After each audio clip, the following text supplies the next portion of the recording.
सभी छात्रों को नमस्कार। पिछले कालांश में हमने समाज की नींव इस पाठ में भाषा की बात के अंतर्गत आ रोमन हमने सीखा। अब देखिए ई रोमन ई उदाहरण देखिए, उसके अनुसार वाक्य बदलिए। इसमें यहाँ पर हमें वाच्य दिए, वाच्य यहाँ पर हमें वाच्य दिया। Now I will explain वाच्य। वाच्य वाच्य का अर्थ क्या है? वॉइस। वाच्य का अर्थ क्या है? Voice. Active voice, passive voice है ना, वाच्य।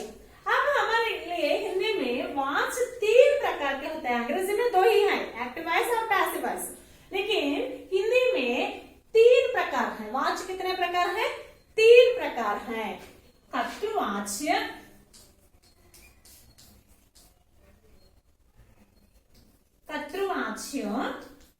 कर्मवाच्य और तीसरा भाववाच्य।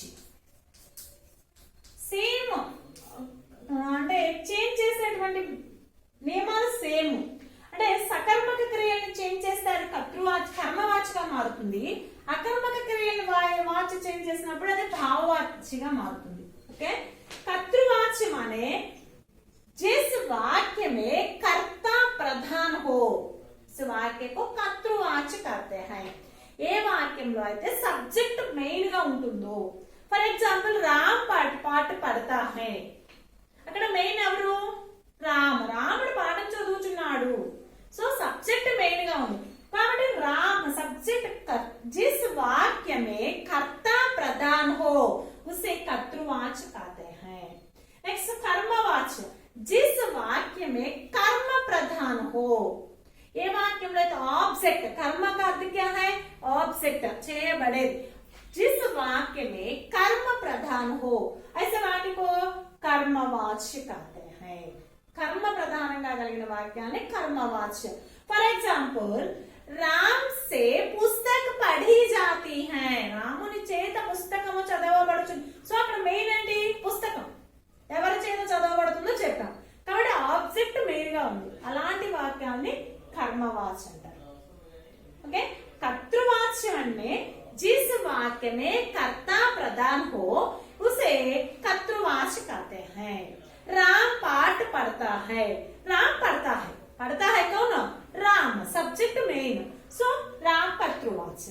जिस वाक्य में कर्म प्रधान हो उसे कर्मवाच्य कहते हैं. राम से पुस्तक पढ़ी जाती है. पुस्तक पढ़ी जाती है जिससे राम से. సో మెయిన్ ఎవరు అక్కడ? పుస్తకం కాబట్టి కర్మ ప్రధానంగా కలిగింది కాబట్టి कर्मवाच्य.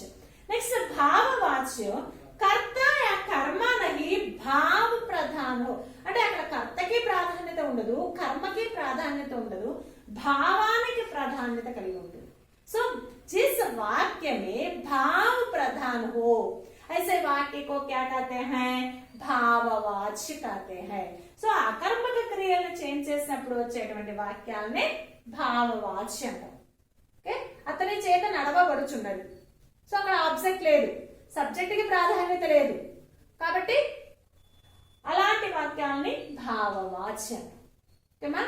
సో कर्तृवाच्य से कर्मवाच्य में बदलने के लिए हमें कुछ नियम है. कर्तृवाच्य से कर्मवाच्य में बदलने के लिए हमें कुछ नियम है. फर्स्ट वन, कर्ता के साथ से या के द्वारा लिखना है. कर्तृवाच्य में कर्तृवाच्य से कर्मवाच्य में बदलने के लिए हमें कुछ नियम है. पहला, कर्ता के साथ से या के द्वारा लिखना है. सब्जेक्ट की से అంటే से के द्वारा कौन सा कारक चिन्ह? కరణకారక చిహ్నం. సో కరణకారక చిహ్నాలు రాయాలి. సే గాని కే చేత లేదా తో. ఓకే, నెక్స్ట్ ఆబ్జెక్ట్ ఇస్తే ఆబ్జెక్ట్ రాస్తాము, లేదంటే ఆబ్జెక్ట్ రాయము. ఓకే, నెక్స్ట్ सामान्य भूतकालिक क्रिया. क्रिया किस काल में लिखना है? सामान्य भूतकाल में लिखना है. क्रिया सामान्य भूतकाल में क्रिया लिखना है. ओके, नेक्स्ट वन, जा धातु को लिखना है. జ అనేటువంటి మూల ధాతువుని రాయాలి. నెక్స్ట్ ఫోర్త్ వన్, ఇచ్చిన వాక్యం ఏ కాలంలో అదే ఉంటుందో అదే కాలపు హెల్పింగ్ వర్బ్ రాయాలి. సహాయక క్రియ ఏ కాలంలో, మనకి కర్తృవాచ్య సెంటెన్స్ ఏ కాలంలో అయితే ఉంటుందో అదే కాలపు హెల్పింగ్ వర్బ్ రాయాలి ఇక్కడ. ఓకేమా? फर्स्ट वन, कर्ता के साथ से या के द्वारा लिखना है. सामान्य भूतकाल क्रिया लिखना है. जा धातु को लिखना है. जा के साथ सहायक क्रिया लिखना है. दिए गए वाक्य किस काल में है उस काल की सहायक क्रिया लिखना है. ఇవ్వబడిన వాక్యం మనకి ఏ కాలంలో అయితే ఉంటుందో అదే కాలపు హెల్పింగ్ వర్బ్ రాయాలి. ఈ 4 పాయింట్స్ గుర్తున్నాయి అంటే మనం ఈజీగా ఆ వాయిస్ అనేది చేంజ్ చేయొచ్చు. చూడండి, ఫస్ట్ వన్, కర్తకి సబ్జెక్ట్ కి సే గాని కే ద్వారా గాని రాయాలి. నెక్స్ట్ సామాన్య భూతకాలపు క్రియ రాయాలి. నెక్స్ట్ జా అనే ధాతువుని తీసుకోవాలి. ఇచ్చిన సెంటెన్స్ మనకి ఏ కాలంలో అయితే ఉంటుందో అదే కాలపు సహాయక క్రియని రాయాలి. ఓకే, ఇప్పుడు చూడండి, సామాన్య భూతకాలపు క్రియ రాయమన్నాం. సో ఎలా రాస్తాం? సామాన్య భూతకాలపు క్రియ రాయమంటే క్రియలలో 2 రకాలు ఉన్నాయి. మనకి భూతకాలు చెప్పుకున్నప్పుడు ఎక్స్ప్లెయిన్ చేసుకున్నాం. 2 టైప్స్ ఉన్నాయి కదా. సో 2 టైప్స్ ఎలా ఉంటాయి? అకారాంత క్రియాధాతువు, ఆకారాంత క్రియాధాతువులు అని ఉన్నాయి. ఫర్ ఎగ్జాంపుల్ పడ్, అకారం, లిక్, సున్ను, దేఖ్ ఇవన్నీ అకారాంత క్రియాధాతువులు. వీటికి ఏం చేస్తాం? ఆ, ఏ, ఈ చేస్తాం. ఆకారాంత క్రియాధాతువు లా, ఖా, జా, ఆ ఇవన్నీ కూడా ఆకార దీర్ఘంతో ఎండేటువంటి క్రియాధాతువులు. వీటికైతే యా, ఏ, ఈ చేస్తాం. पढ़, पढ़ा, पढ़े, पढ़ी, पढ़ीम. लिख, लिखा, लिखे, लिखी, लिखीम.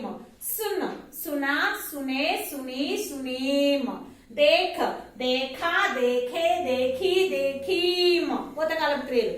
ఓకే, అలాగే లా దీర్ఘం తింటేవి. లాయా, లాయే, లాయి, లాయీం.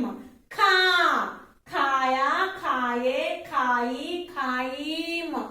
ఆ, ఆయా, ఆయే, ఆయి, ఆయిం. జా, జా అనేది ఎలా మారుతుంది మళ్ళీ? గయా, గయే, గయి, గయీం. జా అనేది జాయా రాదమ్మా. గయా, గయే, గయి, గయీం. జా ఇలా మారుతుంది. ఓకే, లే, లేనా తీసుకోవడం. लिया, लिए, ली, ली. सो, सोया, सोये, सोई, सोईम. ఓకే, ఇవి అంటే మనకి ఇక్కడ కర్తకి సే గాని కే ద్వారా గాని అంటే కర్మకారక చిహ్నాలు రాసాం కదా. ఏమైనా విభక్తి ప్రత్యయాలు చేరినప్పుడు ఆబ్జెక్ట్ యొక్క లింగ వచనాలను బట్టి వర్బ్ రాస్తాం. ఫర్ ఎగ్జాంపుల్ ఇక్కడ చూడండి, రామ్ పుస్తక్ పడతా హై. राम पुस्तक पढ़ता है. ఇక్కడ వర్బ్ ఏంటి? పడతా హై. కాను రామ్ పడతా హై. ఎవరు చదువుతున్నారు? మెయిన్ కర్త ప్రధానంగా కలిగిన వాక్యం ఇది. రాముడు పుస్తకం చదువుతున్నాడు. సో మెయిన్ సబ్జెక్ట్ కాబట్టి ఇది కర్తృవాచ్యం. దీన్ని కర్మవాచ్యంలోకి రాయాలి. ఫస్ట్ వన్ నేను చెప్పాను మేము కర్తా కే సాత్ సే యా కే ద్వారా లిఖనా హై. రామ్ సే, రాముని చేత. ఓకే, ఆబ్జెక్ట్ ఇచ్చారు కదా. ఏం ఇచ్చారు ఆబ్జెక్ట్? పుస్తక్. నెక్స్ట్ వర్బ్, రూట్ వర్బ్ పడ్. పడ్ అనేది భూతకాలం ఎలా మారుతుంది? భూతకాలం క్రియ రాయాలి కదా. పడ్ అకారాంత క్రియాధాతు. పఢా, పఢే, పఢి, పఢీం. సో మనం ఆబ్జెక్ట్ యొక్క లింగ వచనాలను బట్టి వర్బ్ రాయాలి. ఇచ్చిన సెంటెన్స్ ఆబ్జెక్ట్ క్యా హై? పుస్తక్. కౌసలింగ స్త్రీలింగ ఏకవచన్ కాబట్టి పఢి. నెక్స్ట్ వన్, జా అనే ధాతువుని తీసుకున్నాం. ఇచ్చిన సెంటెన్స్ మనకి ఏ కాలంలో ఉంది? సామాన్య వర్తమానకాలు. సో సామాన్య వర్తమానకాలకు హెల్పింగ్ వర్బ్ రాయాలి. ఇక్కడ మనకి వర్బ్ స్త్రీలింగంలో ఉంది, ఏకవచనంలో ఉంది కాబట్టి హెల్పింగ్ వర్బ్ కూడా స్త్రీలింగ ఏకవచనంలోనే రాస్తాం. వర్బ్ ఏ లింగ ఏ వచనంలో ఉంటే హెల్పింగ్ వర్బ్ కూడా అదే లింగ అదే వచనంలో రాయాలి. ఓకే, సో राम से पुस्तक पढ़ी जाती है. అంతేనా? సేమ్ ఇదే మన భావవాచ్యం ఎప్పుడు వస్తుంది అంటే అకర్మక క్రియలు మార్చినప్పుడు భావవాచ్యం అదే భావవాచ్యం అవుతుంది. सकर्मक क्रियలు మార్చినప్పుడు అదే कर्मवाच्य. ओके, कर्ता के साथ से या के द्वारा लिखना है. नेक्स्ट सामान्य भूतकालिक क्रिया लिखना है. जा धातु को लिखना है. नेक्स्ट दिया गया एक वाक्य किस काल में है उसी काल की सहायक क्रिया लिखना है. ఇవ్వబడిన వాక్యం ఏ కాలంలో ఉంటే అదే కాలపు సహాయక క్రియ రాయాలి. ఫర్ ఎగ్జాంపుల్ ఇంకొక ఎగ్జాంపుల్ చూడండి.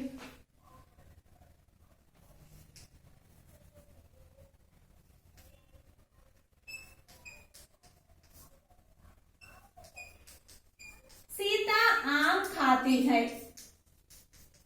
सीता आम खाती है. సో ఇది కర్తృవాచ్య సెంటెన్స్. దీన్ని కర్మవాచ్యలో చేంచాలి. ఫస్ట్ వన్ సే గాని కే ద్వారా గాని రాయాలి. సీతా సే ఆబ్జెక్ట్ ఏం తినబడుతుందండి ఇక్కడ? ఆమ్.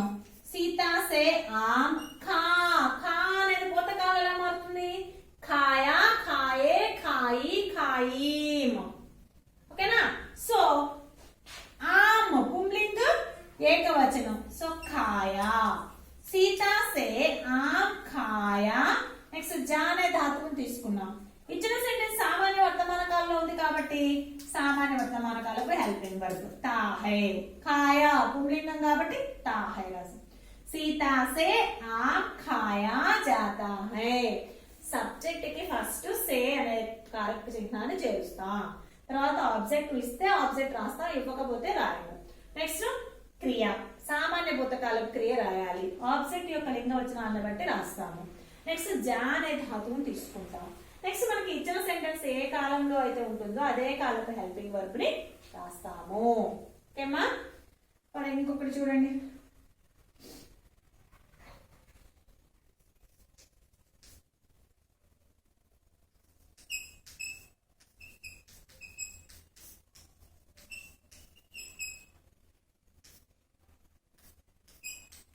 సినిమా దేఖేగా. ఓకే, అతడు సినిమా చూస్తాడు. ఫ్యూచర్ టెన్స్ లో చెప్పుకున్నాను ఇక్కడ. ఫస్ట్ వహ కే సాత్ సే గాని కే ద్వారా రాయాలి కదా. సో వహ ప్లస్ సే ఉసుసే.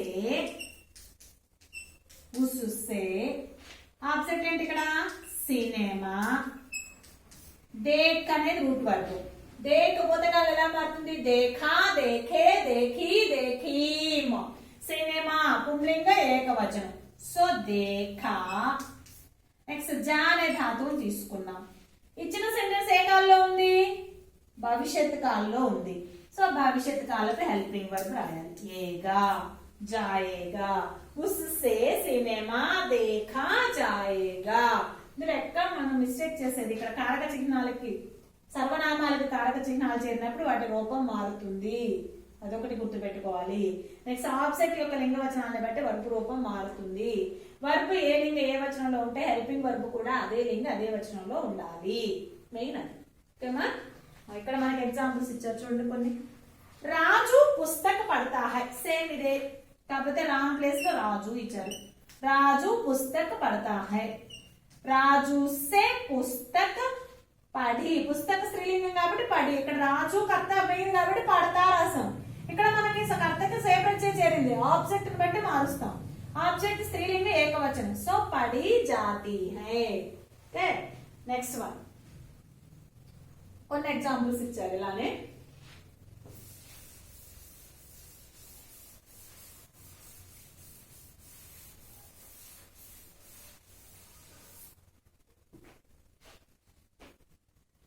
लड़का भोजन करता है.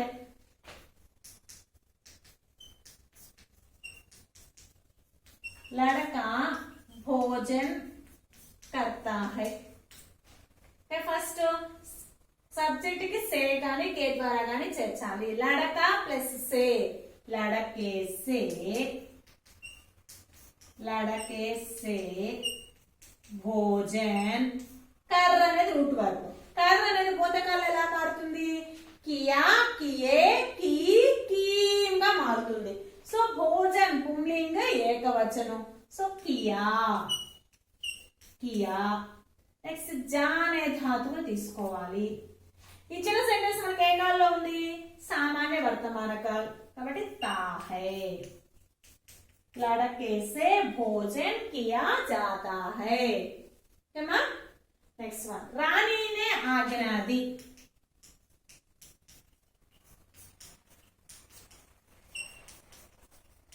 रानी ने आज्ञा दी రాణి సే సబ్జెక్ట్ కి సే చర్చ ఇక్కడ నేను ఉన్నా మనకి సంబంధం లేదు దాంతో ఇక్కడ బోధకాల సెంటెన్స్ ఇచ్చాడు కాబట్టి నేను రాశాను అంతే సో మనకి సబ్జెక్ట్ కి సే రాయాలి రాణి సే ఆబ్జెక్ట్ ఆజ్ఞ భూతకాలపు క్రియ రాయాలి మనకి ఇచ్చిన సెంటెన్స్ కూడా భూతకాలమే కదా సో భూతకాల క్రియ ఉంది కదా యాజ్ ఇట్ ఈజ్ దించుకోవచ్చు ది నెక్స్ట్ జా అనే ధాతువుని తీసుకోవాలి ఓకే జా అనే ధాతువుని తీసుకొని జా అనేది భూతకాలం మనకి ఇచ్చిన సెంటెన్స్ భూతకాలంలో ఉంది కాబట్టి దీని హెల్పింగ్ వర్బ్ కూడా భూతకాలంలో రాయాలి యా ఏ ఈ రాస్తాము జా అనేది భూతకాలం ఎలా మారుతుంది గయా గయే గయి గయిగా మారుతుంది ఇక్కడ వర్బ్ అనేది స్త్రీలింగంలో ఉంది కాబట్టి మనం ఇది కూడా స్త్రీలింగంలో గయి రాస్తాం రాణి సే ఆజ్ఞ ది గయి రాణి సబ్జెక్ట్ కి సే రాసాము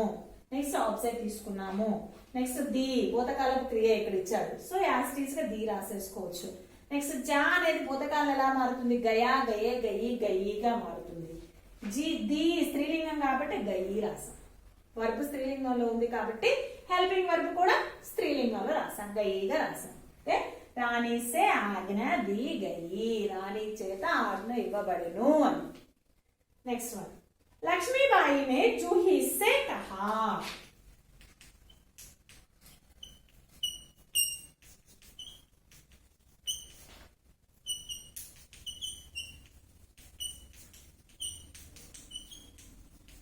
लक्ष्मीबाई ने जूही से कहा సో ఫస్ట్ లక్ష్మీబాయికి సే గానీ కే ద్వారా గానీ రాయాలి ఇక్కడ ఆల్రెడీ ఒకటి సే ఉంది కదా కన్ఫ్యూజ్ అవ్వకుండా మనం దీని ప్లేస్ లో కే ద్వారా రాసుకోవచ్చు లక్ష్మీబాయి ద్వారా లక్ష్మీబాయి కే ద్వారా ఎవరితో చెప్పబడిన జూహీ సే ఏం చెప్పాడో ఇవ్వలేదు కదా ఆబ్జెక్ట్ లేదు కదా సో ఆబ్జెక్ట్ లేనప్పుడు మనం వర్బ్ పుంలింగ ఏకవచనంలోనే రాస్తాము కహ అందుకే ఇక్కడ కహ ఇచ్చాడు కహ నెక్స్ట్ జా అనే భూతకాలంలో ఇచ్చాడు కదా సో జా అనేది గయా గయే గయి గయిగా మారుతుంది గయా లక్ష్మీబాయి కే ద్వారా జూహీ సే కహా గయా లక్ష్మీబాయి ద్వారా జూహీకి చెప్పబడెను అని ఫస్ట్ సబ్జెక్ట్ కి సే గాని కే ద్వారా గాని రాస్తాము ఇక్కడ మనకి ఆల్రెడీ ఒక సే ఉంది కాబట్టి మనం కే ద్వారా రాసుకున్నాం అంటే కన్ఫ్యూజ్ లేకుండా లేదా సే రాస్తాం కరెక్టే లక్ష్మీబాయి సే జూహీ సే కహా గయా అని వస్తుంది అందుకని కే ద్వారా రాస్తాం లక్ష్మీబాయి కే ద్వారా జూహీ సే ఇచ్చిన సెంటెన్స్ కూడా భూతకాలం సెంటెన్స్ కదా సో యాస్టీస్ అదే వరకు రాసుకోవచ్చు కహా నెక్స్ట్ జా అనే ధాతువు జా అనేది భూతకాలంలో గయా గయే గయి గయిగా మారుతుంది వర్బ్ పుంలింగ ఏకవచనంలో ఉంది కాబట్టి గయా రాస్తాం లక్ష్మీబాయి కే ద్వారా జూహీ సే కహా గయా ఓకేమా అర్థమైనాయి కదా ఒకసారి చూడండి మళ్ళీ కర్తృవాచ్య నుంచి కర్మవాచ అంటే వాచ్య బదలना ఇస్తాడు మీకు कर्मवाच्य वाच्य भाववाच्य नहीं बोल वाच्य बदलते समय कुछ नियम है कर्ता के साथ से गानी के द्वारा गानी कर्ता की से गानी के द्वारा गानी రాస్తాము నెక్స్ట్ ఆబ్జెక్ట్ ఇస్తే ఆబ్జెక్ట్ రాస్తాము ఇవ్వకపోతే రాయనవసరం లేదు నెక్స్ట్ భూత క్రియ భూత సామాన్య భూతకాలపు క్రియ రాస్తాము నెక్స్ట్ జా అనే ధాతువుని రాస్తాము ఇచ్చిన సెంటెన్స్ మనకి ఏ కాలంలో అయితే ఉంటుందో అదే కాలంలో హెల్పింగ్ వర్బ్ రాస్తాము ఓకే ఎప్పుడైనా సరే భూతకాలపు సెంటెన్స్ ఇచ్చినప్పుడు మాత్రం జా అనేది గయా గయే గయి గయిగా మారుతుంది క్రియ ఏ కాలంలో ఏ లింగ ఏ వచనం రాస్తామో హెల్పింగ్ వర్బ్ కూడా సహాయ క్రియ కూడా అదే లింగం అదే వచనంలో రాయాలి ఓకే కొన్ని సెంటెన్స్ తీసుకొని మీరు ప్రాక్టీస్ చేస్తే అది వస్తుంది ఓకేనా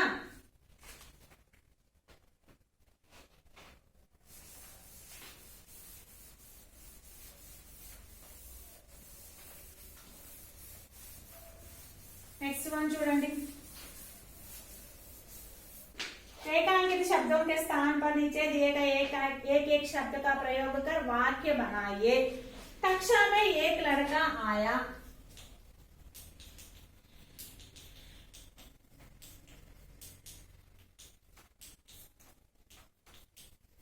कक्षा में एक लड़का आया। सब लड़के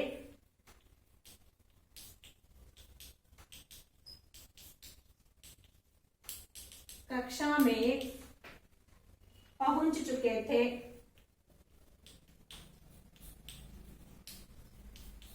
सब लड़के कक्षा में पहुंच चुके थे। लड़कों में अनुशासन बना था।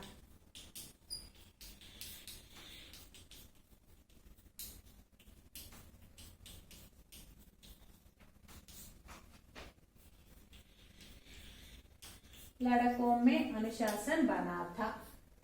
लड़का अंडरलाइन చేశారు।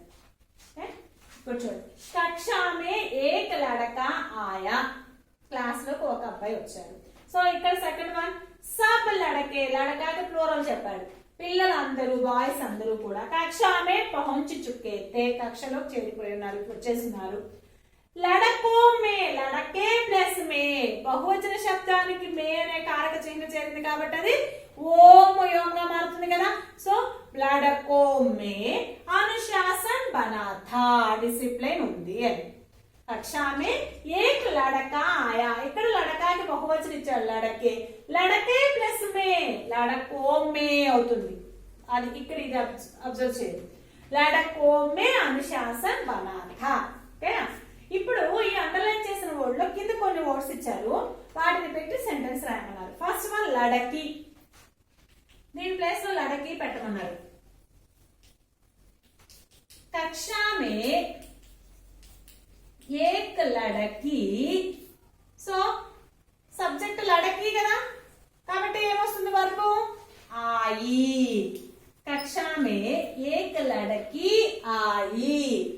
नेक्स्ट सब लड़की की बहुवचन लड़कियां। सब लड़कियां कक्षा में पहुंच लड़कियां स्त्रीलिंग బహువచనం ఇచ్చిన సెంటెన్స్ భూతకాలంలో ఉన్నప్పటికీ కూడా అది ఆనా అనేది అకర్మక క్రియ కాబట్టి నే ప్రత్యయ రాలేదు। నే ప్రత్యయ రానప్పుడు సబ్జెక్ట్ ను బట్టే వర్బ్ మారుతుంది। ఇక్కడ సబ్జెక్ట్ స్త్రీలింగం बहुवचन కాబట్టి चुकी थी।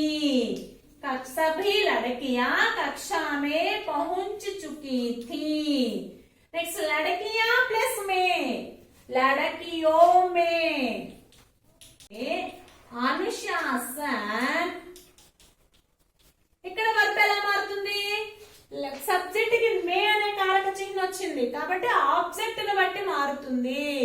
కాబట్టి ఇక్కడ అనుశాసన్ పుంలింగ్ ఏకవచనం కాబట్టి బనాథానే వస్తుంది అంతేగాని బనీతి రాదమ్మ। ఎందుకని అంటే ఇక్కడ సబ్జెక్ట్ కి మే అనే కారక చిహ్నం చేరింది కాబట్టి ఆబ్జెక్ట్ ని బట్టే మారుతుంది కాబట్టి ఇది యాజ్ ఇట్ ఈజ్ గా ఏ వచనం ఇచ్చినా ఏ లింక్ ఇచ్చినా ఇక్కడ ఇది మాత్రం ఇలానే ఉంటుంది వరకు మారదు।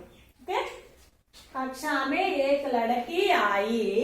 सब लड़कियां कक्षा में पहुंच चुकी थी। लड़कियों में अनुशासन बना था। नेक्स्ट अदे विधंगा छात्र పెట్టమన్నారు। कक्षा में एक छात्र आया।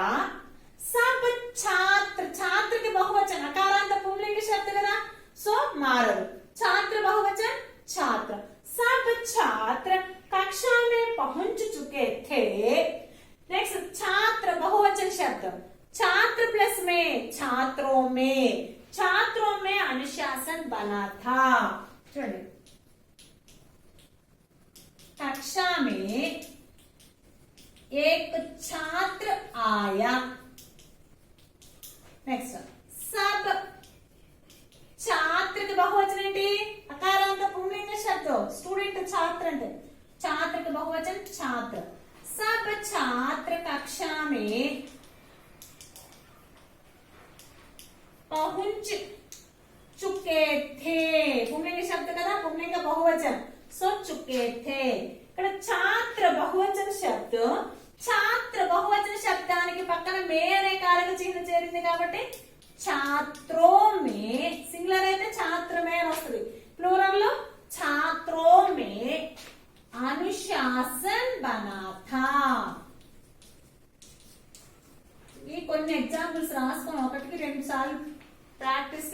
ఈజీగా ఉంటుందమ్మా. ఫస్ట్ లో కొంచెం భయంగా అనిపిస్తుంది కానీ చాలా ఈజీగా ఉంటది ప్రాక్టీస్ చేస్తే. నెక్స్ట్ ఇదే విధంగా ఛాత్ర ప్లేస్ లో ఛాత్ర పెట్టమన్నాడు. कक्षा में एक छात्रा आई. सब छात्रा की बहुवचन छात्राएं.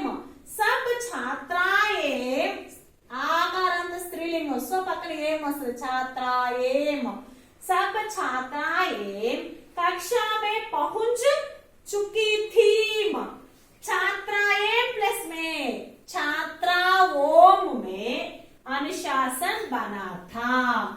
छात्राएं प्लस में ఏమవుతుంది छात्राओं में అవుతుంది. అలాగే बालक. कक्षा में एक बालक आया. सब बालक बहुवचन बालक. सब बालक कक्षा में पहुंच चुके थे. बालकों में अनुशासन बना था. नेक्स्ट बालिका. कक्षा में एक बालिका आई. सब बालिकाएं कक्षा में पहुंच चुकी थी. बालिकाओं में अनुशासन बना था.